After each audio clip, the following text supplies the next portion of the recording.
व्याख्यामुद्रां करसरसिजैः पुस्तकं शङ्खचक्रे विप्रभिन्नस्फटिकरुचिरे पुण्डरीके निशम्नः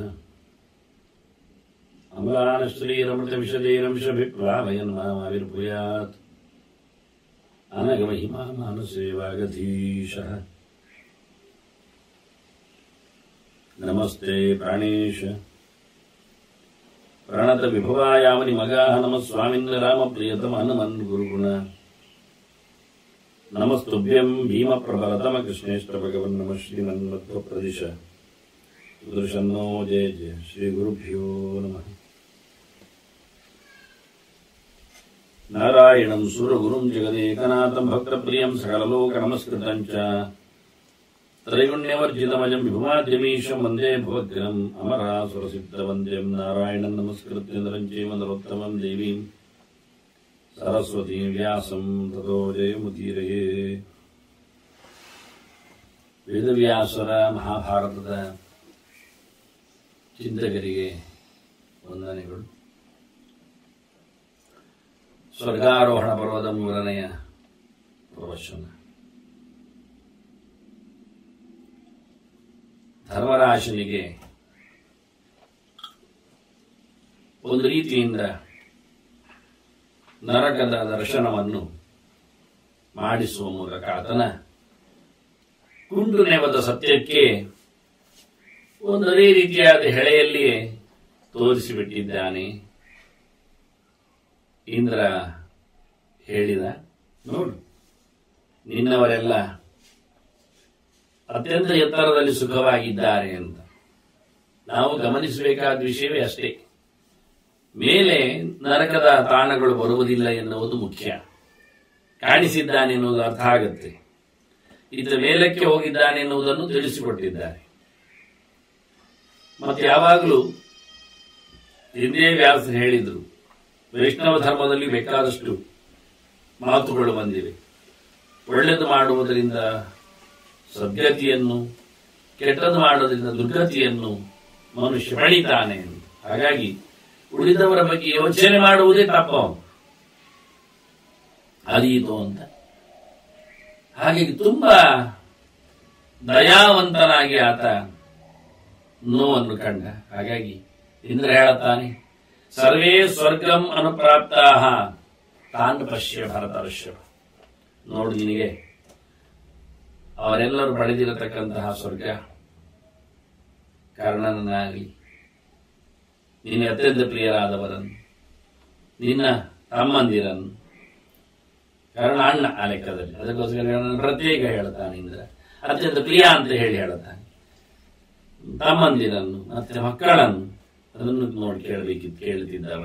ದ್ರೌಪದಿಯರನ್ನು ನೋಡಬೇಕು ಅಂತ, ಮಿತ್ರರನ್ನು, ಬಾಂಧವರನ್ನು, ಎಲ್ಲರನ್ನು ನೀನು ನೋಡ್ತೀಯಾ ಅಂತ ಹೇಳ್ತಾನೆ. ಯಾಕೆಂದ್ರೆ ನಿನಗೆ ವಿಶೇಷವಾಗಿರತಕ್ಕಂತಹ ಗತಿ ಇದೆ. ನೀನು ಮಾಡಿರತಕ್ಕಂತಹ ಕರ್ಮಗಳು, ಮುಖ್ಯವಾಗಿ ರಾಜಸೂಯ, ಅದನ್ನು ಹೇಳುತ್ತಾನೆ ಇಂದ್ರ.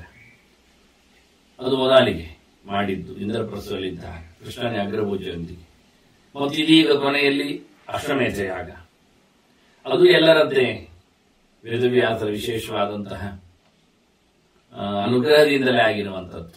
ಅದರಿಂದ ನಿನ್ನ ದೊಡ್ಡ ಮಟ್ಟಿನ ಕರ್ಮಗಳು, ಕರ್ಮಣಾಂತಾತ ಪುಣ್ಯಾನ, ಇದೆಲ್ಲ ಪುಣ್ಯ ಕರ್ಮಗಳು, ಕ್ಷತ್ರಿಯೋಚಿತವಾದ ಕರ್ಮಗಳು, ಅದನ್ನು ಭಗವಂತನಿಗೆ ಸಮರ್ಪಿಸುವ ರೀತಿ, ಕೃಷ್ಣನಿಗೆ ಅಗ್ರಪೂಜೆಯೊಂದಿಗೆ ಹೀಗೆಲ್ಲ.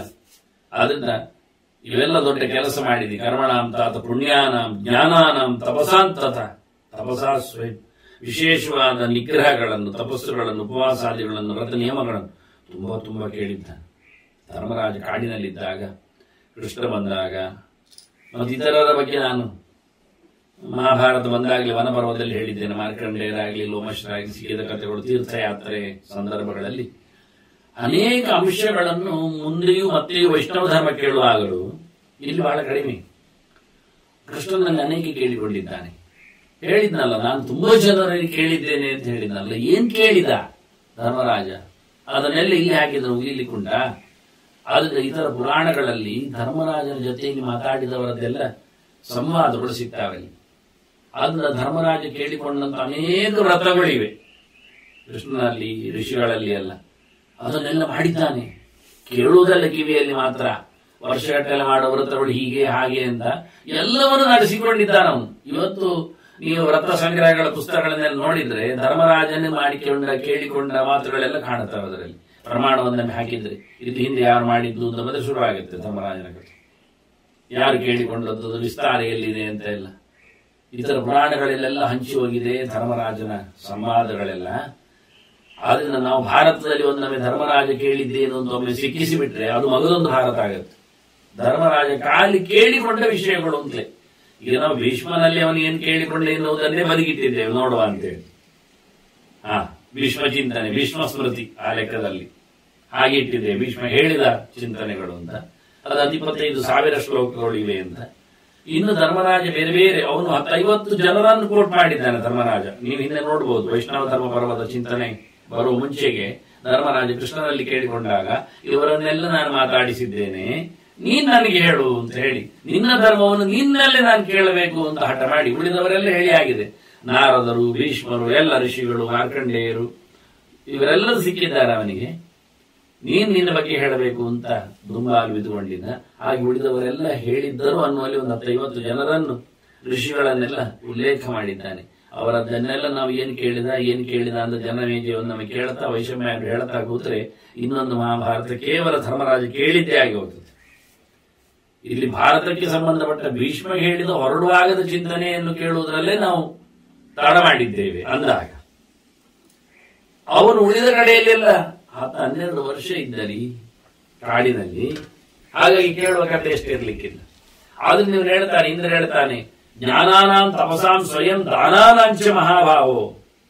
ನೀನು ಕೇಳಿದ್ದು, ನಡೆಸಿಕೊಟ್ಟದ್ದು, ಅದಕ್ಕೆ ಪ್ರಕಾರವಾಗಿ ದಾನ ಧರ್ಮಗಳನ್ನು ಮಾಡಿದ್ದು ಇವೆಲ್ಲ ಎಷ್ಟಿಲ್ಲ. ಫಲಂ ಪ್ರಾಪ್ನುಹಿ ಪಾರ್ಥಿವ. ಹಾಗಾಗಿ ಅದಕ್ಕೆ ಬೇಕಾಗಿರತಕ್ಕಂತ ನೀನು ವಿಶೇಷವಾದ ಪುಣ್ಯ ಲೋಕವನ್ನು ಪಡೀಲಿಕ್ಕೆ ಉಂಟು ಅಂತ ಹೇಳ್ತಾನೆ. ಹರಿಶ್ಚಂದ್ರನ ಸಮನಾಗಿ ನೀನು ನನ್ನ ಲೋಕದಲ್ಲಿ ವಿಹಾರ ಮಾಡಲಿಕ್ಕೆ, ನಿನ್ನ ವಂಶದಲ್ಲಿ ಹಿಂದೆ ಬಂದಿರತಕ್ಕ ದುಷ್ಯಂತರ ಮಗ ಭರತ, ಭಗೀರಥ, ಮಾಂಧಾತೃ ಇವರೆಲ್ಲರೂ ಏನೊಂದು ಪಡೆದಿದ್ದಾರೆ ಉತ್ತಮವಾದ ಗತಿ, ಅದು ನಿನಗೂ ಇದೆ ಅಂತ ರಾಜಋಷಿಗಳ ಹಿಂದೆ ನೀನಿದ್ದಿ ಅಂತ ಇಂದ್ರ ಹೇಳುತ್ತಾನೆ. ನೋಡಿ ಇಲ್ಲಿ ಆಕಾಶಗಂಗೆ, ದೇವನದಿ, ಇದರಲ್ಲಿ ನೀನು ಮುಳುಗಲಿಕ್ಕುಂಟು ಅಂತ ಹೇಳ್ತಾನೆ. ಆಕಾಶಗಂಗಾ ರಾಜೇಂದ್ರ ತತ್ರ ಆಪ್ಲುತ್ಯ ಗಮಿಷ್ಯಸಿ. ನೀನು ಮುಂದಕ್ಕೆ ಇದರಲ್ಲಿ ಮುಳುಗಿ ಬರಬೇಕು. ಯಾಕೆ ಕೇಳಿದ್ರೆ ಅತ್ರ ಸ್ನಾತಸ್ಯ ಭಾವಸ್ಥೆ ಮಾನುಷಃ ವಿಗಮಿಷ್ಯ. ನೀನಿಲ್ಲಿ ಮುಳುಗಿದ್ರೆ ನಿನ್ನ ಮನುಷ್ಯ ಭಾವ ಹೋಗಿಬಿಡುತ್ತದೆ. ಅದನ್ನು ಕಳೆದು ನೀನು ಮುಂದಕ್ಕೆ ಬರಲಿಕ್ಕೆ ಇದು ದೇವನದಿ, ಇದು ಗಂಗೆ, ಇದು ಆಕಾಶ ಗಂಗೆ, ಇದನ್ನು ನೀನು ಮುಳುಗಬೇಕು ಅಂತ ಹೇಳುತ್ತಾನೆ. ಅದರಿಂದ ನಿನಗೆ ಗತಶೋಕ ನಿರಾಯಾಸ ಮುಕ್ತ ವೈರ ಭವಿಷ್ಯಸಿ. ಇದರಿಂದಾಗಿ ನಿನಗೆ ಈ ವೈರದ ಭಾವನೆಗಳೆಲ್ಲ ಹೋಗ್ತಾವೆ. ಮಾನುಷ ಭಾವದಿಂದಾಗಿ ನೋವುಗಳು, ಸಂಕಟಗಳು, ಮಾನಸಿಕವಾದ ದುಃಖ, ಪೀಡೆ ಇದೆಲ್ಲ ಹೋಗ್ತದೆ.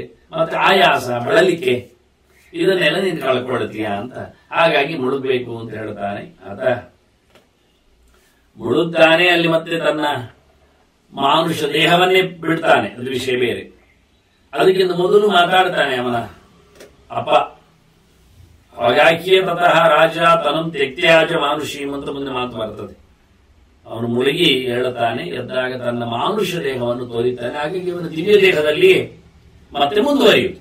ಆಗ ಅವನಿಗೆ ಎಲ್ಲರೂ ಕಾಣಲಿಲ್ಲ. ಅಂದ್ರೆ ಉಳಿದವರು ಆ ಪ್ರಕಾರದ ಲೋಕದಲ್ಲಿ, ಆ ಪ್ರಕಾರದ ದೇಹದಲ್ಲಿದ್ದಾರೆ. ಇವ ಈಗ ದೇಹ ಸಮೇತ ಮೇಲಕ್ಕೆ ಬಂದಿದ್ದಾನೆ. ಅರ್ಜುನನು ಹಿಂದೆ ಬಂದಿದ್ದನಲ್ಲ ದೇಹ ಸಮೇತ ದೇವಲೋಕಕ್ಕೆ. ಇಲ್ಲೇನು ಬರುವುದೇನು ತಪ್ಪಲ್ಲ. ದೇವಲೋಕಕ್ಕೆ ಈ ಶರೀರದಲ್ಲಿ ಹೋಗ್ಲಿಕ್ಕೆ ಆಗುವುದಿಲ್ಲ ಅಂತಲ್ಲ, ಹೋಗ್ಲಿಕ್ಕಾಗಿಲ್ಲ ಅಂತ ದಿವ್ಯ ದೇಹದಲ್ಲಿ ಹೋಗ್ಲಿಕ್ಕೆ ಬರುತ್ತಲ್ಲ. ಇದನ್ನ ಯಾಕೆ ಇವತ್ತು ಹೊತ್ಕೊಂಡು ಹೋಗ್ತಾನೆ? ಪರ್ಕಡ್ ಗೋಣಿ ಚೀಲ ಹೊತ್ಕೊಂಡಾಗ ಆಗತ್ತೆ ಕೊನೆಗೆ ಇದನ್ನು ಹೋಗುದು. ಅಂದ್ರೆ ಒಳ್ಳೆದವರು ಕೊಡ್ತಾರೆ ಅಂದಾಗ, ಚಂದವಾದ ನಿನಗೆ ದೇಹ ವ್ಯವಸ್ಥೆ ಮಾಡ್ತೇನಿದ್ದಾಗ ನಾವು ಇದರ ಮೇಲೆ ಮತ್ತೆ ಪುನಃ ಮೋಹ ಎಲ್ಲ ಏನ್ ಮಾಡುದು? ಆದ್ರಿಂದ ಭೀಮಾದಿಗಳೆಲ್ಲದೆಲ್ಲ ಇದು ಕುಂತಿ ಹೆತ್ತದ್ದು, ಕುಂತಿ ಹಡೆದದ್ದು, ಆದ್ರಿಂದ ಇದು ಬೇಡ ಅಂತ ಹೇಳಿ ದೇವತೆಗಳೇ ಬಂದು ಕೊಟ್ಟರು ಸಹ ಇದು ಕುಂತಿ ಇದ್ದು ಅಂತ ಗೌಂತೆಯ ಅಂತ ಕರಿತಾ ಇದ್ದಾರೆ, ಭಾರತ ಅಂತ ಹೇಳ್ತಾ ಇದ್ದಾರೆ, ಬಿಟ್ಟೋದು. ಇವ ಇನ್ನೂ ಅದನ್ನು ತರಗಾಡಿಕೊಂಡಿದ್ದಾನೆ. ಅದಕ್ಕೆ ಹೇಳ್ತಾನೆ ಮುಳುಗು ಮಾರಾಯ ಅಂತ. ಅವನು ಹೇಗಾದ್ರೂ ಮುಳುಗಿಸಿ ಹೇಗಾದ್ರೂ ಅಲ್ಲಿನ ಮಾನುಷ ದೇಹವನ್ನು ಕಳೆಯುವಂತೆ ಮಾಡಿದ್ದಾರೆ. ಇದರ ಎಡೆಯಲ್ಲಿಯೂ ಅವನ ಧರ್ಮ, ಅವನು ಯಾರು? ಅವನು ಯಮನೆ, ಸರಿತಾನೆ. ಅವನು ಧರ್ಮದವರು, ಧರ್ಮದೇವತೆ. ಧರ್ಮದೇವತೆ ಯಮ ವಾಸ್ತವವಾಗಿ. ಧರ್ಮಸ್ಥಳ ದಕ್ಷಿಣತಃ ಅಂತ ಹಿಂದೆ ಸೃಷ್ಟಿಯಾಗುವಾಗ ಚತುರ್ಮುಖನಿಂದ ಬಂದಾಗ ಅವನ ಬಲ ಎದೆಯಿಂದ ಹುಟ್ಟಿ ಬಂದವ ಧರ್ಮ ದೇವತೆ. ಬೆನ್ನಿನಿಂದ ಹುಟ್ಟಿದ್ದವ ಅಧರ್ಮ ದೇವತೆ. ಹಾಗಾಗಿ ಆ ಧರ್ಮನೇ ಸ್ವಯಂ ಅಲ್ಲಿ ಕಾಣಿಸಿಕೊಂಡು ಎದುರು ಬಂದು ಹೇಳ್ತಾನೆ, ಮಗ ಅಂತ ಕರೆದವ ರೋಲ್ ಅವನದ್ದು ಪಾತ್ರ, ಅಂಶ ಸಂಭೂತ ಅನ್ನೋದದ್ದು ಧರ್ಮರಾಜ. ಅಲ್ಲಿ ಹೇಳ್ತಾನ ಅವನು, ಪ್ರೀತೋಸ್ಮಿ ತವ ಪುತ್ರಗ ಅಂತ, ನನಗೆ ತುಂಬಾ ಖುಷಿಯಾಗಿದೆ ಅಲ್ವಾ ಅಂತ, ತುಂಬಾ ಇಷ್ಟ ಆಯ್ತು ನಿನಗೆ. ಇದು 3ನೇ ಪರೀಕ್ಷೆ ನಿನ್ನದು ಹೇಳ್ತಾನೆ. ಮೊದಲನೇ ಪರೀಕ್ಷೆ ನಿನಗೆ ನಾನು ದ್ವೈತವನದಲ್ಲಿ ಮಾಡಿದ್ದೆ, ನಿಂದೆ ಹೇಳಿಕೊಂಡಿದ್ದದನ್ನು. 2ನೇ ಪರೀಕ್ಷೆ ಆದಾಗ ಮೊದಲ ಪರೀಕ್ಷೆ ನೆನಪು ಮಾಡಿದ್ದು. ನನಗೆ ಈ ನನ್ನ ಮೇಲಿರತಕ್ಕ, ಅಂದ್ರೆ ಧರ್ಮದ ಮೇಲಿರತಕ್ಕ ನಿನ್ನ ಭರವಸೆಗೆ ಮತ್ತೆ ನಿನ್ನ ನಿಷ್ಠುರವಾದ ಸತ್ಯ ಮಾತಿಗೆ, ಎಲ್ಲರ ಮೇಲೆ ನಿನ್ನ ಒಂದು ಕಾರುಣ್ಯಕ್ಕೆ, ಎಲ್ಲ ಬಗೆಯ ನಿಗ್ರಹಕ್ಕೆ ನಾನು ಸಂತೋಷಪಟ್ಟೆ ಅಂತ. ಮಧ್ವತ್ಯ ಸತ್ಯವಾಕ್ಯೈಶ್ಚ ಮತ್ತೆ ಕ್ಷಮಯಾಚ ದಮೇನಚ ಅಂತ. ಪೂರ್ವಂ ಪರೀಕ್ಷಿತಃ ಹಿತ್ವಂ ಪ್ರಶ್ನಾತ್ ದ್ವೈತವನೇಮಯ. ಹಿಂದೆ ದ್ವೈತವನದಲ್ಲಿ ನಿನ್ನ ನಾನು ಪ್ರಶ್ನೆ ಮಾಡಿಕೊಂಡಿದ್ದೆ. ಅದರ ವಿವರಣೆಯನ್ನು ಹಿಂದೆ ಹೇಳಿದ್ದವ ನಾಯಿ ಪರೀಕ್ಷೆಗೆ ಬಂದಾಗ. ಈಗ ಇದು ನೆನಪಿಸ್ತಾನೆ. ಒಂದಾಯ್ತು, ಅದು ಯಾವಾಗ ಅರಣಿ ಸಹಿತಸ್ಯಾರ್ಥೆ ತಚ್ಚ ನಿಸ್ತೀರ್ಣ ಮಾನಸ. ಅರಣಿಯ ಗಲಾಟೆ, ಅದು ಬ್ರಾಹ್ಮಣನ ಅರಣಿಯ ಸೊತ್ತುಗಳು ಕಳೆದೋದವು. ಅದು ನಾನು ಸಿಕ್ಕಿದ್ದೆ ಇಲ್ಲಿ ಮರಕ್ಕೆ, ಆಗ ಒಂದು ಜಿಂಕೆ ಕೋಡಲ್ಲಿ ಸಿಕ್ಕಿ ಓಡಿತು, ಅದು ಎಲ್ಲಿ ಹೋಯ್ತು ಗೊತ್ತಿಲ್ಲ ಅಂತ ಹೇಳಿ ಇವರು ಹುಡುಕಿಕೊಂಡು ಹೋಗಿ ನನಗೆ ಸಿಕ್ಕದೆ ಬಾಯಾರಿಕೆ ಆಗಿ ಅಲ್ಲಿಂದ ಅವರ ಪ್ರಶ್ನೆ ಕೇಳಿ ನನಗೆ ನಾನೇ ನಿಮ್ಮನ್ನು ಇಚ್ಛೆ ಬರೆಸಿದ್ದು ಅಂತ ಹೇಳಿ ಅವನು ನಕಲನನ್ನು ಬದುಕಿಸಿದ್ದಕ್ಕೆ ಮಾರ್ಕ್ ಕೊಟ್ಟಿದ್ದ. ಅದನ್ನು ನೆನಪಿಸಿದೆ. ಈಗ ದ್ವೈತವನದಲ್ಲಿ ಪ್ರಶ್ನೋತ್ತರ ಆಗಿತ್ತು, ನೀನದರಲ್ಲಿ ಗೆದ್ದೆ, ಅದಾಯ್ತು ನಿನ್ನದು. 2ನೇದ್ದು ಸ್ವರೂಪಧಾರಿಣ, ನಾನು ನಾಯಿಯಾಗಿ ಬಂದಾಗ ತತ್ರ ಪುನಸ್ತೊಮ್ಮೆ ಪರೀಕ್ಷಿತ. 2ನೇ ಸರ್ತಿ ನಿನ್ನ ಪರೀಕ್ಷೆ ಮಾಡಿದೆ. ಬೆನ್ನ ಹಿಂದೆ ಇದ್ದು ಏನ್ ಮಾಡ್ತೀನಿ ನೋಡುವ, ನಾಯಿ ಅಂತ ಹೇಳಿ ಕಲ್ಪಿಸಾಡಿ ದೂರ ಮಾಡ್ತೀಯಾ, ಅಥವಾ ಬಂದದ್ದಕ್ಕೆ ಇಷ್ಟು ಸಮಯ ಬಂದದ್ದಕ್ಕೆ ಇದ್ದದ್ದಕ್ಕೆ ನೀನ್ ಮೇಲಕತ್ವಾಗ ಅದನ್ನು ಬಿಟ್ಟು ಹೋಗ್ತೀಯಾ, ಮೇಲೆ ಬಾ ಅಂದಾಗ ಕರೆದ್ರೂ ಸಹ ಅದನ್ನು ಬಿಡ್ಲಿಕ್ಕೆ ಆಗುದಿಲ್ಲ, ನೀನೆಷ್ಟು ಜೋರು ಮಾಡಿದೆ ಅದನ್ನು ನೋಡಿದೆ. ನಾಯಿ ಕಥೆಯಲ್ಲಿಯೂ ಸಹ ನೀನೇ ಪಾಸ್ ಅಂತಾನೆ ಅವನಪ್ಪ ಧರ್ಮಮೂರ್ತಿ. ವಾಸ್ತವನಾದವನೇ ಹೇಳ್ತಾನೆ, ಇದನ್ ತೃತೀಯಂ ಭ್ರಾತೃಗಳಾಮರ್ಥೆ ಎಂದು ಸ್ಥಾತು ಮಿಚ್ಛಸಿ. ಇದು 3ನೇದ್ದು ನಿಂದು ಪರೀಕ್ಷೆ ಆದದ್ದು. ತಮ್ಮಂದಿರಿಗೋಸ್ಕರ ನೀನು ಅಲ್ಲೇ ಕೂತ್ಕೊಳ್ತಿ ಹೇಳಿದ್ಯಲ್ಲ, ಮುಗೀತು ಅಂದ. ಇದ್ದ ತಮ್ಮಂದಿರಲ್ಲಿ ನಾನು ಇಲ್ಲಿರ್ತೇನೆ, ನನಗಿಂತ ರಾವ ಹೆಚ್ಚಿನ ಲೋಕವು ಬೇಡ, ಇದೇ ಸ್ವರ್ಗ ಅಂತ ಹೇಳಿ ನೀನು ಗಟ್ಟಿ ಕೂತದ್ದು ನೋಡಿದಾಗ ವಿಶುದ್ಧೋಸಿ ಮಹಾಭಾಗ, ನೀನು ದೊಡ್ಡ ಮಾರಾಯ, ಪರವಾಗಿಲ್ಲ, ಒಳ್ಳೆ ಶುದ್ಧಾತ್ಮ ನೀನು, ಒಳ್ಳೆ ಅಂತಃಕರಣದವ. ಅದು ಚೆನ್ನಾಗಿದೆ. ಸುಖಿ ವಿಗತ ಕಲ್ಮಶ, ಏನು ಒಳಗೆ ಕಶ್ಮಲ ಇಟ್ಟುಕೊಳ್ಳದೆ ಒಂದು ಆರಾಮವಾದಂತಹ ನಿನ್ನ ಬದುಕು ಧ್ಯೇಯ ಅರ್ಥ ಆಯ್ತು ಅಂತಾನೆ. ನಿನ್ನನ್ನು ಏನು ಮಾಡಿದ್ರು ಬದಲಾಯಿಸಲಿಕ್ಕೆ ಬರುವುದಿಲ್ಲ ಅಂತ ನಶಕ್ಕೆ ಸೇ ಚಾಲ ಇತ್ತು ಸ್ವಭಾವಾತ್ ಪಾರ್ಥ ಹೇತುತಃ. ನಾವೇನಾದ್ರೂ ಕಾರಣ ಹೇಳಿ ತರ್ಕ ಮಾಡಿ ಎಂತಾದ್ರೂ ಕೊಟ್ಟುಕೊಂಡು ಕೇಳಿಕೊಂಡು ನಿನ್ನನ್ನು ಬದಲಿಸುವ, ಆದರೆ ನಿನ್ನ ಧರ್ಮ ಸ್ವಭಾವ ಬದಲುವುದಿಲ್ಲ, ಗಟ್ಟಿ ನಿಲ್ತದೆ. ತುಂಬಾ ಖುಷಿಯಾಗಿದೆ ಅಂತಾನೆ. ಹೀಗೆ 3 ಸರ್ತಿ ನಿನ್ನನ್ನು ನಾನು ನೋಡಿಕೊಂಡೆ, 3 ಕಡೆಯಲ್ಲಿ ಸಹ ನೀನು ನಿನ್ನ ಸ್ವಭಾವದಂತೆ ನಡೆಸಿದೆ. ಹಾಗಾಗಿ ಎಲ್ಲಿಯಾದ್ರೂ ಉಂಟ ನಿನ್ನ ತಮ್ಮಂದಿರಿಗೆ ನರಕ, ಅವರ ನರಕಕ್ಕೆ ಹೋಗುವವರ ನಚತೆ ಭ್ರಾತರಃ ಪಾರ್ಥ ನರಕಾರಃ ವಿಷಾಂಪತಿ. ಯಾವ ಕಾಲದಲ್ಲಿ ಇವರು ಯಾರು ಸಹ ನರಕಕ್ಕೆ ಹೋಗತಕ್ಕವರಲ್ಲವೇ ಅಲ್ಲ. ಆದ್ರಿಂದ ಸ್ವಲ್ಪ ಹೊತ್ತಿನಲ್ಲಿ ತಮ್ಮಂದಿರಿಗೆಲ್ಲ ನರಕ ಆಯಿತು ಒಂದು ಅರ್ಥ ಮಾಡಿಕೊಳ್ಳಬೇಡಿ. 2 ಸರ್ತಿ 3 ಸರ್ತಿ ಮಾತುಗಳನ್ನೆಲ್ಲ ಹೇಳುತ್ತಾರೆ ಆಚೆ ಈಚೆ ನೋಡುವಾಗ. ಆದ್ರಿಂದ ಇವನ ಗುಂಡು ನೆವಕ್ಕೆ ಅನುಗುಣವಾಗಿ ಕಂಡದ್ದವನಿಗಷ್ಟೇ. ಆದ್ರೆ ಅವರೇನಾಗ ದುಃಖ ಪಡ್ತಾ ಇಲ್ಲ. ಅವರೇನಾರು ಅದಕ್ಕೋಸ್ಕರ ಧರ್ಮರಾಜನಿಗೆ ನರಕ ದರ್ಶನ ಆಗಬೇಕು, ಅದಕ್ಕೋಸ್ಕರ ನೀವೊಂದು ಸ್ವಲ್ಪ ಸಮಯ ನರಕದಲ್ಲಿ ಕೂತ್ಕೊಂಡು ಬರಬೇಕು ಅಂತ ಭೀಮಾದಿಗಳನ್ನು ಕಳಿಸ್ಲಿಲ್ಲ. ಯಾರನ್ನ ಭೀಮನಂತೆ ಮಾಡಿಸಿದ್ದವರು. ನಾನು ಕರ್ಣ, ನಾನು ಭೀಮ, ನಾನು ಅರ್ಜುನ ಅಂತ ಹೇಳುವ ಹಾಗೆ ಮಾಡಿ. ಅದು ಯಾವುದು ಒರಿಜಿನಲ್ ಅಲ್ಲ ಹೇಳಿದ್ದಲ್ಲ. ಇವ್ರು ಹೇಳ್ತಾರೆ, ಅವರು ಯಾರು ನರಕಕ್ಕೆ ಯಾರು ಅಲ್ಲ. ನಿನಗೆ ಕಾಣಿಸ್ಲಿಕ್ಕೆ ಆಗಿ ಮಾಡಿದ್ದು. ಮಾಯೇಶ ದೇವರಾಜೇನ ಮಹೇಂದ್ರೇಣ ಪ್ರಯೋಜಿತ. ಇದು ಚೆನ್ನಾಗಿ ಹೇಳ್ತಾನೆ ನೋಡಿ ಧರ್ಮ ದೇವತೆ. ಇದು ಮಾಯೆ. ಯಾರು ಮಾಡಿದ್ದು? ಇದು ಮಹೇಂದ್ರ ಮಾಡಿದ್ದು. ಇಂದ್ರ ಮಾಡಿದ್ದು ಅಲ್ಲ, ಇಲ್ಲ ಮಹೇಂದ್ರ ಜಾಲ ಇದು ಅಂತ ಹೇಳಲಿಕ್ಕೆ ನೋಡಿ.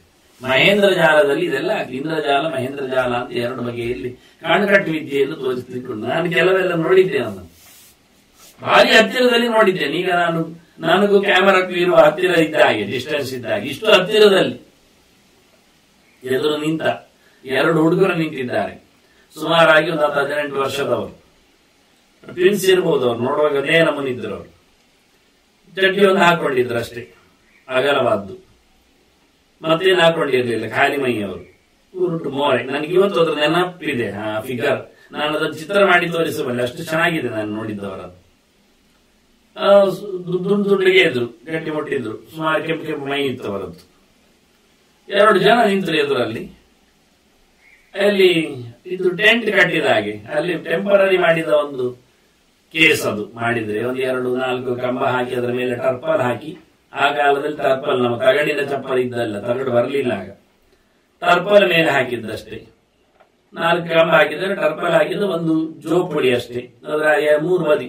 ಕೆಲವೆಲ್ಲ ಉತ್ಸವಗಳಲ್ಲಿ ಇಲ್ಲೆಲ್ಲ ಕೆಲವು ಫೋಟೋಗ್ರಾಫರ್ಸ್ ಇರ್ತಾರೆ, ಸ್ಟುಡಿಯೋಗಳು ಮಾಡ್ತಾರೆ, ಟೆಂಪರರಿ ಸ್ಟುಡಿಯೋ.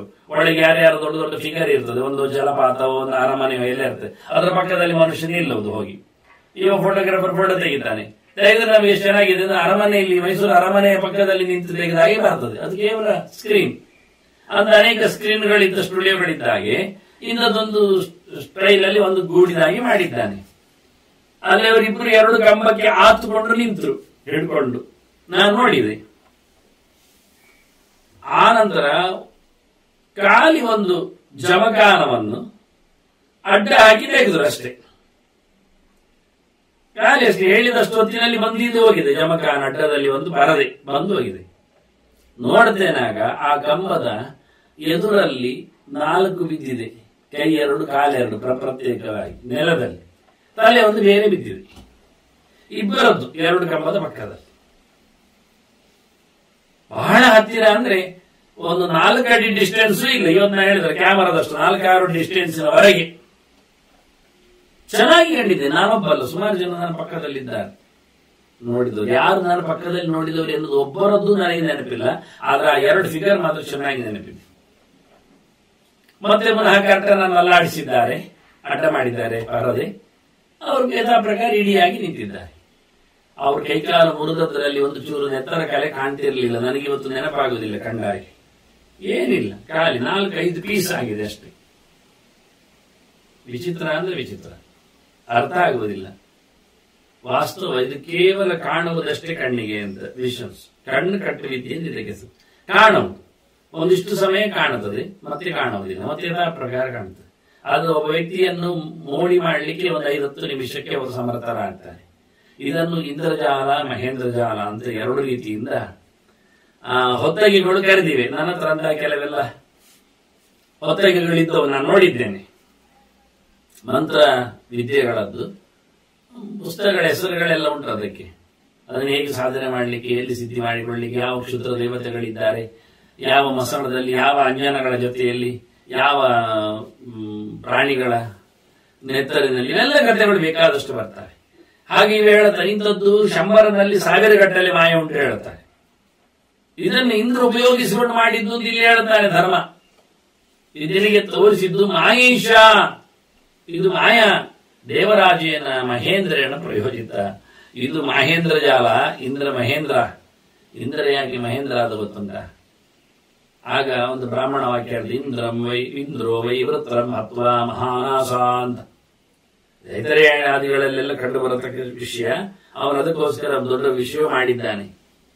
ಇಂದ್ರ ವೃತ್ರನನ್ನು ಕೊಂದು ಮಹೇಂದ್ರನಾದ ಅಂತ, ಮಹಾನಾಸ ಅಂತ. ನೋಡಿ, ಅವನು ದೊಡ್ಡವನಾದವನಿಗೆ ಮಹಾ ಶಬ್ದ ಸೇರಿದ ಹೆಸರಿನಲ್ಲಿ ಯಾವಾಗ ಅಂದ್ರೆ ಅವನು ಮಹತ್ವ ವ್ಯಕ್ತಿಯಾದದ್ದು ಯಾವಾಗ ಹೇಳಿದ್ರೆ, ದೊಡ್ಡ ಮಟ್ಟಿನ ವೃತ್ರಾಸನ ಸಂಹಾರ ಮಾಡಿ ಅದಕ್ಕೆ ಬೇಕಾದ ಪ್ರಾಯಶ್ಚಿತ್ತವನ್ನೆಲ್ಲ ಮಾಡಿಕೊಂಡು ಅವನು ದೊಡ್ಡ ವ್ಯಕ್ತಿಯಾಗಿ ಹೋದ. ಅದರಿಂದ ಮಹೇಂದ್ರ ಜಾಲ ಇದು ಅವನು ಪ್ರಯೋಗ ಮಾಡಿದ್ದು ನಿಜವಾಗಿ ಏನಿಲ್ಲ ಅಂತ ಹೇಳಿಬಿಟ್ಟ. ಇದು ಸ್ಪಷ್ಟವಾಗಿ ಅಂದರೆ ಆಚೀಚೆ ಬರತಕ್ಕ ವಾಕ್ಯಗಳಿಗೆಲ್ಲ ವೈಶಂಪಾಯನದ ಗೆರೆಗಳಿಗೆಲ್ಲ ಸುಲಭವಾದ ಅರ್ಥವಿದು. ಅವರೆಲ್ಲ ಒಳ್ಳೆಯ ಲೋಕದಲ್ಲಿದ್ದಾರೆ. ಅವನು ನೋಡ್ಲಿಕ್ಕೆ ಹೋಗ್ತಾ ಇದ್ದಾನೆ. ಈಗ ಮತ್ತೆ ಮುಳುಗಿ ತನ್ನ ಹೇಗೆ ಅಪ್ಪ ಮಾತಾಡಿದ ನಂತರ ಇದರಲ್ಲೆಲ್ಲ ಅಂದಾಗ ಇನ್ನು ಅವನಿಗೆ ಕಿರಿಕಿರಿ ಆಗಬಾರದು ಅಂತ ಮತ್ತೆ ಮುಳುಗಿದ. ಅವನಲ್ಲಿ ಮನುಷ್ಯ ದೇಹ ಕಳಚಿದೆ. ಮತ್ತೆ ಅವನನ್ನು ಈಗ ಅವನಿಗೆ ದಿವ್ಯ ದೇಹ ಇರುವುದರಿಂದ ದಿವ್ಯ ದೃಷ್ಟಿ ಇದೆ. ಹಾಗಾಗಿ ದಿವ್ಯ ಲೋಕವನ್ನು ಕಾಣುತ್ತಾ ಇದ್ದಾನೆ. ದದರ್ಶ ತತ್ರ ಗೋವಿಂದಂ ಬ್ರಾಹ್ಮೇಣ ವಪುಷಾನ್ವಿತಂ. ಅಲ್ಲಿ ಕೃಷ್ಣನನ್ನು ಕಂಡುಬಿಟ್ಟ. ಖುಷಿಯಾಗಿದೆ. ಅದೇ ಬಗೆಯಂತೆ. ಅದೇ ಅಂದ್ರೆ ಅವನಲ್ಲ, ಅದಲ್ಲ ಅಲ್ಲ. ಈಗ ಮತ್ತೆ ಅಲ್ಲಿ ಕೃಷ್ಣ ಕಾಣೋದೇ ಕೃಷ್ಣನೇನು ಸ್ವರ್ಗ ಗಮ್ಮತ್ತು. ಅಂದ್ರೆ ತೋರಿಸ್ಲಿಕ್ಕೋಸ್ಕರ ಮತ್ತೆ ಅಲ್ಲಿ ಕೃಷ್ಣನನ್ನು ಇಟ್ಟಿದ್ದಾರೆ. ಕೃಷ್ಣ ಇದ್ದಾನೆ. ಕೃಷ್ಣ ಬರ್ತಾನಂತೆ, ಬರುವುದಿಲ್ಲ ಅಂತಲ್ಲ. ಕೃಷ್ಣ ತನ್ನ ರೂಪದೆಡೆಗೆ ಹೋದ್ರು ಒಂದೊಂದು ಕಡೆ ಇದ್ದಾನೆ ಹೇಳಿದ್ದಲ್ಲ.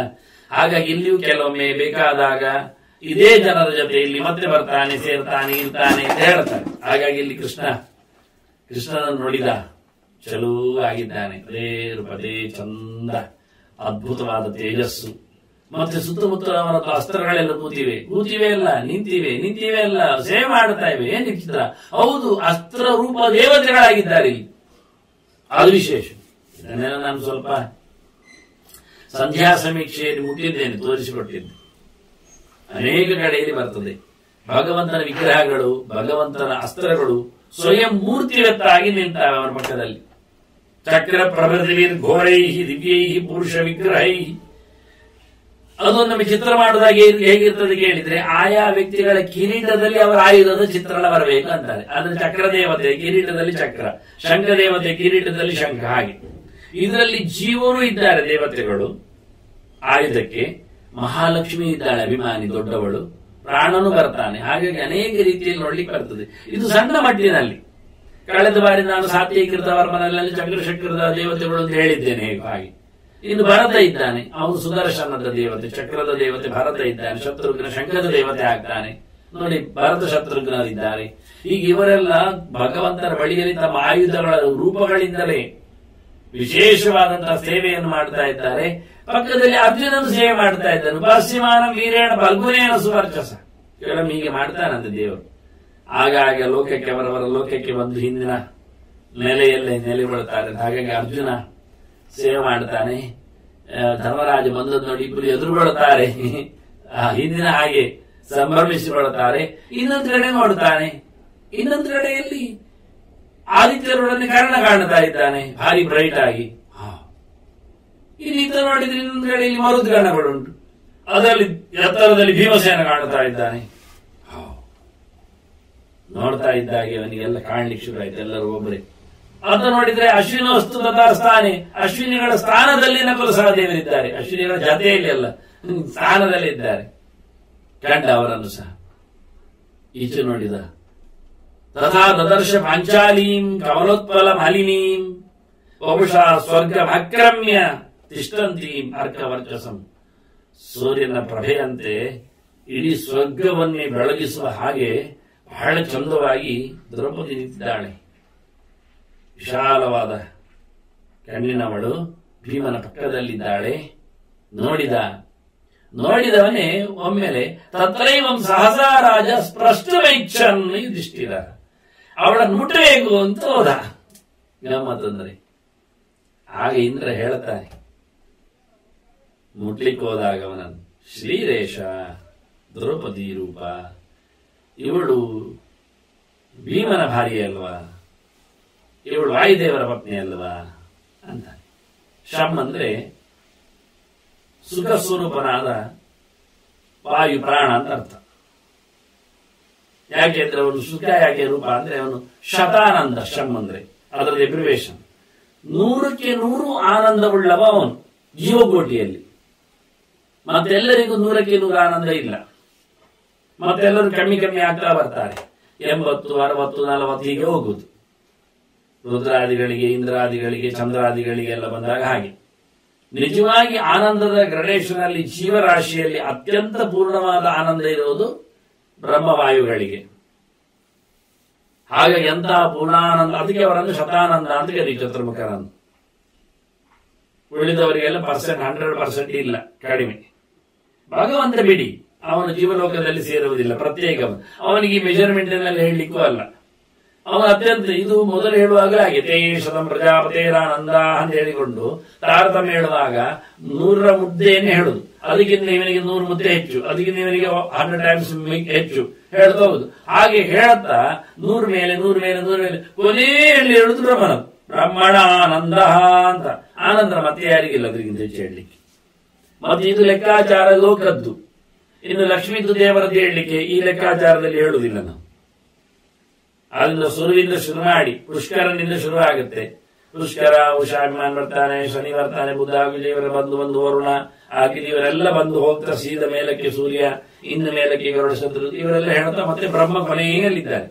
ತುದಿಯಿಂದ ಹಿಡಿದು ಕೊನೆಯವರೆಗೆ ಅವರ ಗ್ರಡೇಷನ್ಸ್ ಹೇಳ್ತಾ ಅದ್ರ ಆಚೆಗೆ ಹೇಳುವುದಿಲ್ಲ. ಮತ್ತೆ ಲಕ್ಷ್ಮಿದೆಲ್ಲ ಹಾಗೆಲ್ಲ ಹೇಳಲಿಕ್ಕಿಲ್ಲ.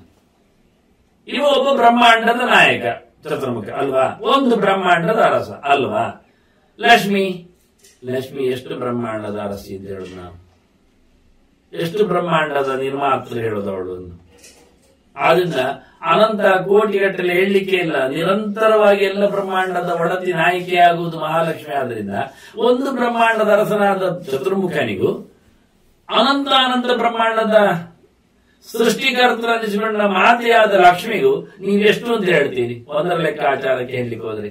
ಹೀಗೆ ಒಂದೊಂದು ವಿಷಯದಲ್ಲಿಯೇ ಹೀಗೆ ಹೇಳಲಿಕ್ಕೆ ಹೋದ್ರೆ ಒಂದು ಬ್ರಹ್ಮನನ್ನು ಹೆತ್ತವಳು ಅವಳು, ಇವನಿಗೆ ಲೆಕ್ಕಾಚಾರದಲ್ಲಿ ಇವನೊಬ್ಬಳ ಮಾತೆ. ಇಂಥ ಅನಂತ ಬ್ರಹ್ಮನನ್ನು ಎತ್ತಿದ್ದಾಳೆ ಆಕೆ. ಅಹಂ ಸುವೇ ಪಿತರಂ ಅಸ್ಯ ಮೂರ್ಧನ್ ಹೇಳ್ತಾ. ಹಾಗಾದ್ರೆ ಅವಳ ಲೆಕ್ಕಾಚಾರ ಹೇಳಿದ್ರಿ. ಒಬ್ಬ ಮಗನ ಹತ್ತಿರದಲ್ಲಿ ಇಂಥದ್ದು ಅನಂತಗಟ್ಟಲೆ ಮಕ್ಕಳನ್ನು ಹೆತ್ತಿರತಕ್ಕ ಅಮ್ಮನಿಗೆ ಈ ಒಂದು ಮಗನ ಬಗ್ಗೆದಲ್ಲಿ ಗೇಸ್ ಮಾಡಿದ್ದೇನೆ ಹೇಳಿದ್ರೆ ನಾಚೆ ಆಗುದಿಲ್ಲ ನಮಗೆ, ನನಗೆ ಹೇಳಲಿಕ್ಕೆ ಬರುವುದಿಲ್ಲ. ಒಂದೊಂದು ಅಂಶ ಇಟ್ಟುಕೊಂಡು ಮಾತ್ರ, ಈಗ ಒಂದೊಂದು ಅಂಶವನ್ನು ಇಟ್ಟುಕೊಂಡು ಪ್ರತ್ಯೇಕ ಹೇಳಿಂದ ಅಂಶಗಳು ಎಷ್ಟು ಅಂತ ಹೇಳ್ಬೋದು ಅಷ್ಟೇ ಹೊರತು ಒಂದರಲ್ಲಿ ಎಷ್ಟು ಹೇಳುವುದೇ ಕಷ್ಟ.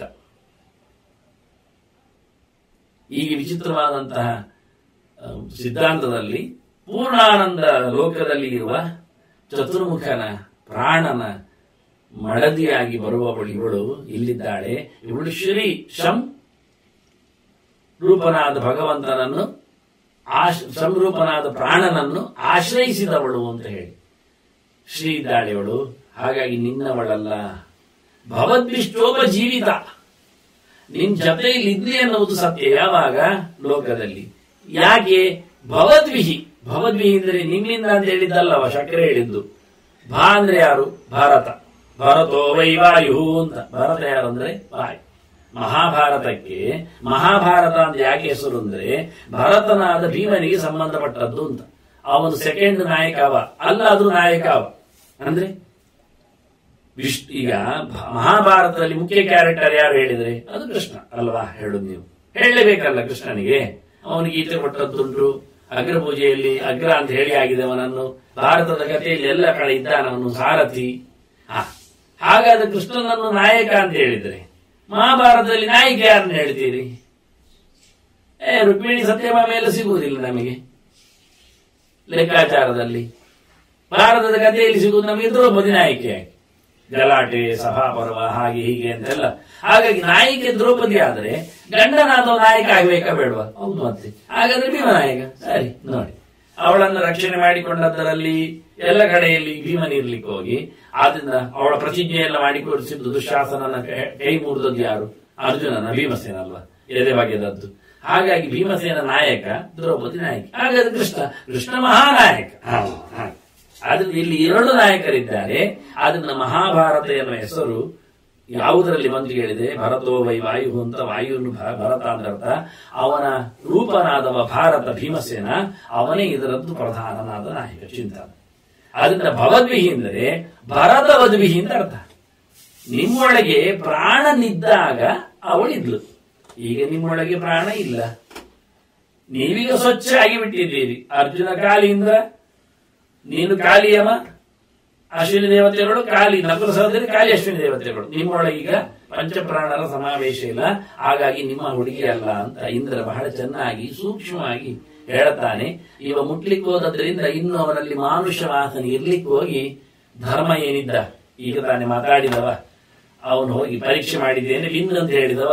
ಇದು ಪರೀಕ್ಷೆಯಲ್ಲಿ ವಿನ್ ಆಗಿದೆ, ಆದ್ರೆ ಒಳಗಿಂದ ಚೂರು ಹಾಗೆ ಉಳಿದಿದೆ ಹೇಳಿ ಹೋಗಿ ಅಪ್ಪಿಕೊಂಡವನ. ಅಪ್ಪಿಕೊಳ್ಳುವ ಮೂಲಕ ತನ್ನ ರೋಲ್ ಎನ್ನುವುದನ್ನು ಮಾಡಿಕೊಟ್ಟವನಿಗೆ. ಧರ್ಮದ ಸ್ವಯಂ ಧರ್ಮ ಅವನೇ ಇವನಲ್ಲಿ ಮತ್ತೆ ತನ್ನ ಪೂರ್ಣಾಂಶವನ್ನು ಹಾಕಿಕೊಂಡು ಈಗ ಗೊತ್ತಾಯ್ತು, ಓ ಇದು ನಾನು ಇದರ ಅದೊಂದು ಅಧರ್ಮ ಆಗ್ತಿತ್ತು. ಈಗ ಇದು ಭೀಮನ ಕಾಸ ಹೆಂಡತಿ, ಇದು ಭಾರತೀ ತತ್ವ, ಇದನ್ನು ಮುಟ್ಟುವಂತೆಯೇ ಇಲ್ಲ ಅನ್ನುವ ಚಿಂತನೆ ಬರುವಂತೆ ಇಂದ್ರ ಮಾತಾಡಿದ. ಮತ್ತೆ ಇಂದ್ರ ಎಲ್ಲ ತೋರಿಸಿದ, ನೋಡಿ ಇಲ್ಲಿ ನಿನ್ನ ದ್ರೌಪದಿಯ ಮಕ್ಕಳೆಲ್ಲ ಇಲ್ಲಿದ್ದಾರೆ, ಪಂಚರು, ಅತ್ತ ಕರ್ಣ ಇದ್ದಾನೆ ಸೂರ್ಯ ರೂಪದವ, ಇತ್ತ ಅಭಿಮನ್ಯು ಇದ್ದಾನೆ ಚಂದ್ರನ ಕಲೆಯಲ್ಲಿ ಬಂದವ, ಅತ್ತ ಭೀಷ್ಮ ವಸುರೂಪದಲ್ಲಿ ಬಂದವನು, ಇತ್ತ ದ್ರೋಣ ಅವನು ಗುರು ಆಗಿಬಿಟ್ಟವನು, ಅತ್ತ ಮತ್ತೆ ಪಾಂಡು ಇದ್ದಾನೆ ನಿನ್ನಪ್ಪ ಕುಂತಿ ಮತ್ತೆ ಮಾದ್ರಿಯರ ಜೊತೆಯಲ್ಲಿ ಸದಾ ಅಭ್ಯೇತಿ ಮಮಾಂತಿಕಂ, ಯಾವಾಗಲೂ ನನ್ನ ಬಳಿಗೆ ಬರ್ತಾ ಇರ್ತಾನೆ ಈ ವಿಮಾನದಲ್ಲಿ ಎಲ್ಲ ಅಂತ ಅವರ ಪರಿಚಯ ಮಾಡಿಸ್ತಾನೆ. ಎಲ್ಲ ಇದ್ದಾರೆ ಹೇಳ್ತಾ ತೋರಿಸಿಕೊಟ್ಟ. ಮತ್ತು ಉಳಿದವರೆಲ್ಲ ಇದ್ದಾರಲ್ಲ ಇಲ್ಲಿ, ಸಾಧ್ಯಾನಾಮತ ದೇವಾನಾಂ ವಿಶ್ವೇಶಾಂ ಮರುತಾಮಪಿ ಗಣೇಶು ಪಶ್ಯ ರಾಜೇಂದ್ರ ವೃಷ್ಣ್ಯಂಧಕ ಮಹಾರಥಾನ್. ಸಾತ್ಯಕಿ ಮುಂತಾದವರು, ಯಾದವರು, ಭೋಜರು, ಅಂಧಕರು, ವೃಷ್ಣಿಗಳು ಇವರೆಲ್ಲ ನೋಡಿದ್ದಾರಲ್ಲ, ಇವರೆಲ್ಲ ಸಾಧ್ಯರ ವಿಶ್ವ ದೇವತೆಗಳ ಮರುತ್ತುಗಳ ಗಣಗಳಲ್ಲಿ ಎಲ್ಲ ಬಂದು ಹುಟ್ಟಿದವರು, ಎಲ್ಲ ಬಂದಿದ್ದಾರೆ. ಎಲ್ಲ ದೇಹವನ್ನು ತೊರೆದಿದ್ದಾರೆ. ತ್ಯಕ್ವಾ ದೇಹಂ ಜಿತ ಸ್ವರ್ಗ ಪುಣ್ಯ ವಾಕ್ ಬುದ್ಧಿ ಕರ್ಮಭಿಹಿ. ಇವರೆಲ್ಲ ಶುದ್ಧವಾದ ಮಾತುಗಳಿಂದ, ಮಾತು ಶುದ್ಧ ಅಂದ್ರೇನು, ಶಾಸ್ತ್ರೀಯವಾದ ಆಚರಣೆಗೋಸ್ಕರ ಅದನ್ನು ಬಳಸಿಕೊಳ್ಳುವ ರೀತಿಗಳು, ಭಗವಂತನ ಎಚ್ಚರ ನಾಮಸ್ಮರಣೆ ಜೊತೆಯಲ್ಲಿ ಅನುಸಂಧಾನ ಅಧ್ಯಯನದ ಹಿನ್ನೆಲೆಯಲ್ಲಿ, ಜೊತೆಯಲ್ಲಿ ಬುದ್ಧಿ, ಮನಪೂರ್ವಕವಾಗಿ ಕೆಲಸ ಮಾಡಬೇಕು, ಒಟ್ಟಿಗೆ ಕೆಲಸ ಮಾಡಲಿಕ್ಕೆ ಶರೀರ, ಅದನ್ನ ತ್ರಿಕರಣಪೂರ್ವಕವಾದಂತಹ ಒಳ್ಳೆಯ ಕೆಲಸಗಳಿಂದ, ಒಳ್ಳೆಯದರಿಂದ ಶುದ್ಧವಾದ ಅಂತಃಕರಣ, ಶುದ್ಧವಾದ ಮಾತುಗಳು, ಶುದ್ಧವಾದಂತಹ ಕ್ರಿಯೆಗಳು, ಇವೆಲ್ಲರಿಂದಾಗಿ ನಿನ್ನ ಎಲ್ಲ ಪರಿವಾರದವರು ದೇಹ ತೊರೆದು ಇಲ್ಲಿ ಸ್ವರ್ಗಕ್ಕೆ ಬಂದು ಸೇರಿದ್ದಾರೆ. ಇವರೆಲ್ಲ ದೇವಾಂಶ ಸಂಭೂತರು, ಗುಖ್ಯಕರು, ಗಂಧರ್ವರು, ದೇವತೆಗಳು ಎಲ್ಲರೂ ಆಗಿದ್ದಾರೆ ಅಂತ ಎಲ್ಲರನ್ನಿಂದ ತೋರಿಸಿದ್ದಾನೆ. ವೈಶಂಪಾಯನರು ಹೇಳಿದ್ದು ನೋಡಿ ಜನಮೇಜಿ ಕೇಳ್ತಾನೆ, ಅಲ್ಲ ನನಗೆ ಉಳಿದವರು ಎಲ್ಲ ಇರುವುದರ ಬಗ್ಗೆ ಹೇಳಬೇಕಲ್ಲ ಅಂತಾನೆ. ಕರ್ಣನ ಮಕ್ಕಳಾಗ್ಲಿ, ಘಟೋತ್ಕಚ ಆಗಲಿ, ಶಕುನಿ ಆಗಲಿ, ಏಜಾನಿಯೇ ಕೀರ್ತಿತ ವೀರಾಹ, ಯಾರನ್ನೆಲ್ಲ ನೀವು ಹೇಳಿಕೊಂಡಿದ್ದೀರೋ, ರಾಜಾನೋ ದೀಪ್ತ ಮೂರ್ತಯ, ಭಾರಿ ಜೋರಿನವರು ಅಂತ ಹೇಳಿಕೊಂಡವರೆಲ್ಲ ಅವರು ಸ್ವರ್ಗೇ ಕಾಲಂ ಕಿಯಂತಂತೆ ತಸ್ತುಹು ತದಪಿ ಸಂಶ್ರಮಿ. ನನಗೆ ಇನ್ನೂ ಒಂದು ಪ್ರಶ್ನೆಯನ್ನು ಕೇಳಿದ್ರೆ ಅವ್ರು ಎಷ್ಟು ಸಮಯ ಸ್ವರ್ಗದಲ್ಲಿದ್ರು ಅಂತ ಹೇಳಬೇಕು. ನೋಡಿ ಇವನದ್ದು ಎಷ್ಟೋ ಈಗಿನದ್ದು ಕ್ವಶನ್. ಸ್ವರ್ಗೇ ಕಾಲಂ ಕಿಯಂತಂತೆ ತದಪಿ ಸಂಶಮೆ ಅಂತಾನೆ ತಸ್ತುಹು. ಅವರಲ್ಲಿ ಇದ್ದ ಸಮಯ ಎಷ್ಟು ಅಂತ ನನಗೆ ಹೇಳಬೇಕಲ್ಲ. ಅಲ್ಲ ಅಹೋಸಿ ಶಾಶ್ವತಂ ಸ್ಥಾನ ಅಲ್ಲ, ಅವರಿಗೆ ಪರ್ಮನೆಂಟ ಅದು ಅವರ ಲಾಸ್ಟ್ ಎಂಡ್ ಗತಿ ಅಂತದ್ದು, ಅಂತೆ ಕಾನ್ ಗತಿ ಅದು ಬೇಕು ನನಗೆ. ಕೊನೆಯಲ್ಲಿ ಮುಟ್ಟಿದ್ರು ಅಂತ ಹೇಳು ಮಾರಾಯ. ಅಲ್ಲ ಇಂಥದ್ದೆಲ್ಲ ಎಂತ ಕೇಳುದು, ಇಲ್ಲಿದ್ದೆಲ್ಲ ಕೇಳಿದ್ರೆ ಚಂದ, ಅಥವಾ ಕಳೀಲಿಕ್ಕೆ ಬೇಕಾದನ್ನೆಲ್ಲ ಕೇಳಿ ತಿಳ್ಕೊಳ್ಳೋದು ಸರಿ ಉಂಟು. ಇದನ್ನು ಅಲ್ಲಲ್ಲ, ತಪಸಾಗಿ ಪ್ರದೀಪ್ತೇನ ಸರ್ವಂತ್ವಂ ಅನುಪಶ್ಯಸಿ. ನಿನಗೆ ಸಾಮರ್ಥ್ಯ ಇದೆ, ಒಳ್ಳೆ ತಪಸ್ಸು ಇದೆ, ಹಾಗಾಗಿ ತಪಸ್ಸಿನಿಂದ ಎಲ್ಲ ಕಾಣಲಿಕ್ಕೆ ಬರ್ತದೆ. ಮನುಷ್ಯನ ಸಾಧನೆಯ ಮಾರ್ಗವನ್ನು ಇಲ್ಲಿ ಹೇಳ್ತಾ ಇದ್ದಾನೆ. ಶುದ್ಧವಾದಂತಹ ಜ್ಞಾನ ವಿಶೇಷದಿಂದ ನಿನಗೆ ಎಲ್ಲ ಕಾಣುತ್ತದೆ, ಅದನ್ನು ನೀನು ಕಾಣುವ ಯೋಗ್ಯತೆ ಇದೆ. ವೈಶಂಪಾಯನರೇ, ನೀವು ಋಷಿಗಳು, ವಿಪ್ರರ್ಷಿ ಅಂತಾರೆ ಅವರನ್ನು. ಬ್ರಾಹ್ಮಣ ಅದರಲ್ಲಿ ಒಳ್ಳೆ ಋಷಿಗಳು ಅಂದ್ರೆ ಒಂದು ವಿಶೇಷ. ಅವರು ತ್ರಿಕಾಲದರ್ಶಿಗಳು ಅಂತ, ಹಿಂದೆ ಮುಂದೆ ಈಗ ತಿಳಿಯುವವರು ಅಂತ ಅರ್ಥ. ಇಲ್ಲಾದವ್ರು ನೋಡಿ, ಆ ನಾರದಾದಿಗಳು ಬಂದಾಗ ಅಲ್ಲಿ ವಿಶ್ವಾಮಿತ್ರಾದಿಗಳು ನಿಂತಾಗ ಏನು ಹಡಿತದೆ ಹೇಳಿದ್ರೆ ಎಷ್ಟು ಚೆನ್ನಾಗಿ ಹೇಳಿದ್ರು. ಅವರು ಹಡಿಸಿದ್ದಿಟ್ಕೊಳ್ಳುವ, ಹಡಿಸಿದ್ರು ಕಬ್ಬಿಣದ ಚೂರನ್ನು ಇಟ್ಕೊಳ್ಳುವ, ಆದ್ರೆ ಅದರಿಂದ ಬಡ್ಕೊಂಡು ಸಾಯ್ತೀರಿ ಅನ್ನೋದು ಹೇಗೆ ಗೊತ್ತಾಗ್ಬೇಕು ಹೇಳಿ, ಹೇಗಾಗ್ಬೇಕದು ಕಾಲಿ ಅದರಿಂದಲೇ. ಮತ್ತೆ ಇವಳು ಸಾಂಬ ಅಂತ ಹೇಗೆ ಹೇಳಿದ್ರು ಅವರು. ಅದು ಅವರಿಗೆ ಋಷಿಗಳಿಗೆ ಎಲ್ಲ ಗೊತ್ತಾಗ್ತದೆ, ಅರಿವಿಗೆ ಬರ್ತದೆ. ಆದ್ರೆ ಹೇಳ್ತಾನೆ, ಋಷಿಗಳೇ, ವೈಶಂಪಾಯನರೇ, ನೀವು ವ್ಯಾಸರ ಹಿಂದೆ ಹೇಳಿದ್ದ ಹಾಗೆ ನನಗೆ ಆಚಿನದ ಬಗ್ಗೆ ನೀವು ಹೇಳಬೇಕು ಇಲ್ಲಿದ್ದುಕೊಂಡು. ಯಾಕೆ ಅಂದ್ರೆ ನಿಮ್ಗೆ ಅಷ್ಟು ತಪಸ್ಸಿನ ಶಕ್ತಿ ಉಂಟಲ್ಲ. ಏಕಕಾಲದಲ್ಲಿ ಮಾರಾಯದೆ ನೋಡಿ, ಜನಮೇಜಿ ಇದ್ದಾಗಲೇ, ಪಾಂಡವರಿದ್ದಾಗಲಿದ್ದ ಹಾಗೆ, ಪಾಂಡವರಾದ್ರೆ ದೇವಾಂಶ ಸಂಭೂತರು ಬಿಡುವ, ಎಲ್ಲ ಋಷಿಗಳು ಆಗ್ಲೇ ಆಚೀಚೆ ಕಂಡವರಲ್ಲಿ ಇವರಿಗೆ ಸಿಕ್ಕಿದ್ರು ಮಾತಾಡ್ಲಿಕ್ಕೆ ಹೇಳ್ತಿದ್ರು, ಬಂದಿದ್ರು.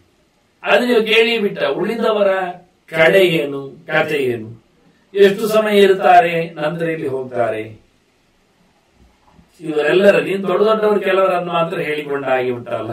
ಹಾಗಾಗಿ ಉಳಿದವರು ಸುಮಾರು ಜನ ಹೇಳಿದ್ದಾರೆ. ಬಿಟ್ಟದ್ದು ವಿಷಯ ಅಂತಲ್ಲ ವಾಸ್ತವವಾಗಿ.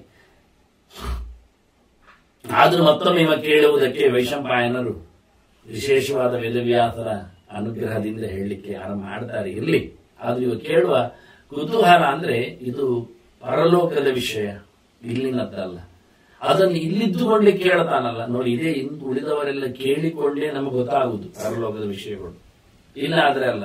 ನರಕದ ಬಗ್ಗೆ ನೋಡಿಕೊಳ್ಳುವ ರೀತಿ ಹೇಗಾಯಿತು, ಎಲ್ಲಿದೆ, ಏನಾಯಿತು ಅಂತ, ಪುಣ್ಯಲೋಕದ ಕಥೆಗಳು, ಪುಣ್ಯಾತ್ಮರ ಚರಿತ್ರೆಗಳು, ಅವರ ಸಾಧನೆಗಳು, ಇವೆಲ್ಲ ಮತ್ತೊಬ್ಬರ ಇನ್ನೊಬ್ಬರ ಸಂವಾದದ ಮೂಲಕ ನಮಗೆ ಕೊಟ್ಟು ನಮಗೆ ಯಾರು ಹೇಳಿ ಬರುವುದಿಲ್ಲ. ಆದ್ರೆ ನಮಗೆ ಶಾಸ್ತ್ರದಲ್ಲಿ ಇವರ ಸತ್ಯದ ಸಂವಾದಗಳಲ್ಲಿ ಇಂತಹ ಮಾತುಗಳು ಅದು ಪ್ರಲೋಭನೆಗೆ, ಮೋಸಕ್ಕೆ ಏನು ಅಲ್ಲ, ವಾಸ್ತವ ಇರ್ತದೆ. ಯಾಕೆ ಒಬ್ಬ ಶಿಷ್ಯ ಅಥವಾ ಒಂದು ಮಕ್ಕಳು ಅವ್ರು ಹೇಳ್ತಕ್ಕ ಸಂಗತಿಯಲ್ಲಿ ಸುಳ್ಳು, ವಂಚನೆ ಎಲ್ಲ ಇರುವುದಿಲ್ಲ. ಆದ ದಿಟ್ಟವಾದ ಪ್ರಶ್ನೆಗಳು, ನೇರವಾದ ಉತ್ತರಗಳು ಇಲ್ಲೆಲ್ಲ. ನಿನಗ್ಯಾಕಯ್ಯ ಅವರ ಪಾಡು ಉದಾಬರಿ ಅಂತ ಹೇಳಿ ಉಡಾಬಿ ಉತ್ತರಗಳು ಇಲ್ಲಿಲ್ಲ. ಅವನ ನಯವಂತಿಗೆ ಪ್ರಶ್ನೆ ಬಹಳ ಚೆನ್ನಾಗಿ ಕೇಳ್ತಾನೆ. ಕೇಳಿಕೊಂಡ ಆ ಓಸಿ ಶಾಶ್ವತ ಸ್ಥಾನ ಗಮನಿತ್ತವನಿಗೆ. ಅದೇ ಅದು ಪರ್ಮನೆಂಟ್ ಅವರು ನೋಡಿ, ಪರ್ಮನೆಂಟ್ ಆಗಿರೋ ಪ್ರಶ್ನೆ ಉಂಟಲ್ಲ, ಬಾರಿ ವಿಚಿತ್ರ. ಮುಗಿದೋಯ್ತವರದ್ದು ಅಷ್ಟೇ ಅಂತ ಕೇಳಿಕೊಳ್ಳುವಾಗ ಅಥವಾ ನಿಮ್ದು ಕೊನೆಯ ಗತಿ ಏನವರದ್ದು, ಕೊನೆಯ ಗತಿ ಯಾವುದು, ಲಾಸ್ಟ್ ಡೆಸ್ಟಿನೇಷನ್ ಕೇಳಿಕೊಳ್ತಾನೆ. ಇದು ಸಾಧನೆಯ ಅಂಶದಲ್ಲಿ ಕೇಳುವಂತ ಕತೆ. ಹಾಗಾಗಿ ಎಲ್ಲರ ಚರಿತೆಯ ಬಗ್ಗೆಯೂ ಸಹ, ಸ್ಥಾನಮಾನಗಳ ಬಗ್ಗೆಯೂ ಸಹ ಕೊನೆಯ ಹಂತದಲ್ಲಿನ ಒಂದು ಪ್ರಶ್ನೆ ಜನಮೇಜಯ ಮಾಡಿದ್ದಾನೆ. ಯಜ್ಞ ಸಮಾಪ್ತಿ ಆಗಿದ್ದರೂ ಇನ್ನೂ ಅವನಲ್ಲಿ ಕೂತು ಕಥೆಯನ್ನು ಪೂರ ತಿಳಿದುಕೊಳ್ಳುವಲ್ಲಿ ಆಸೆ ಪಟ್ಟಿದ್ದಾನೆ. ಅದನ್ನು ಯಾವ ರೀತಿಯಿಂದ ವೈಶಂಪಾಯನರು ಅದಕ್ಕೆ ಉತ್ತರವನ್ನು ಮತ್ತೆ ನೀಡಿದ್ದಾರೆ ಅನ್ನುವುದನ್ನು ಮತ್ತೆ ನಾವು ಕೇಳುವ. ಮತ್ತೆ ವಂದನೆಗಳೊಂದಿಗೆ ಶ್ರೀಕೃಷ್ಣ ಅರ್ಪಣಮಸ್ತು. ನಾರಾಯಣ ನಾರಾಯಣ ನಾರಾಯಣ.